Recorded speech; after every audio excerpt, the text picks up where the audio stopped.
South African media personality Penny Libyane has strongly condemned social media users who continue to circulate disturbing images from the tragic Vaal accident scene that claimed the lives of 14 school learners. The devastating crash, which happened on Monday, 19 January 2026, involved a minibus taxi transporting learners that collided with a truck in Vaal, leaving families shattered and communities in mourning.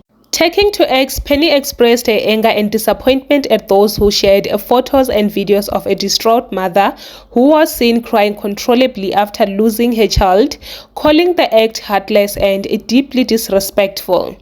Mzansi echoed her sentiments, calling out the lack of empathy, humanity, and ubuntu shown by people who turned a moment of unbearable grief into content for clicks and engagement.